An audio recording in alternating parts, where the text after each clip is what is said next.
Hi hello అందరికీ నమస్తే. అదే రైతులకు సంబంధించినటువంటి ఒక లేటెస్ట్ న్యూస్ అయితే రావడం జరిగింది. అది ఏంటి అంటే రైతులకు పెట్టుబడి సాయం కింద అందించేటువంటి కేంద్రం అమలు చేస్తున్న పిఎం కిసాన్ నిధులు అయితే ఈ నెల అంటే ఈ రోజు 13 తారీఖున అయితే విడుదల కానున్నట్లయితే మనకు తెలుస్తుంది. అయితే ఈ పథకం కింద 22వ విడత నిధులు అయితే అస్సాం నుంచి ప్రధానమంత్రి నిర్వహించేటువంటి కార్యక్రమం ద్వారా మోడీ అయితే విడుదల చేయనున్నారు.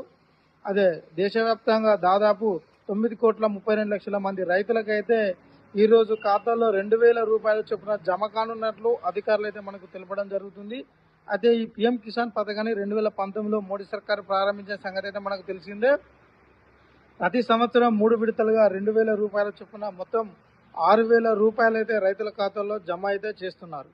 అయితే ఈ దఫా అంటే ఈ రోజైతే దాదాపు 19,000 కోట్ల రూపాయలనైతే పిఎం కిసాన్ నిధుల కోసం విడుదల చేయనున్నట్టే మనకు తెలుస్తోంది.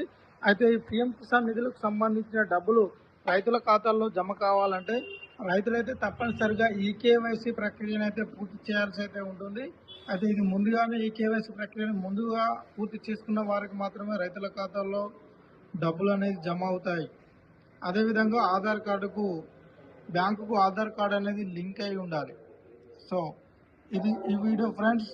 ఇలాంటి మరిన్ని వీడియోల కోసం మన ఛానల్ని సబ్స్క్రైబ్ చేసుకొని రెగ్యులర్గా ఫాలో అవుతుండండి. Thank you. నమస్తే.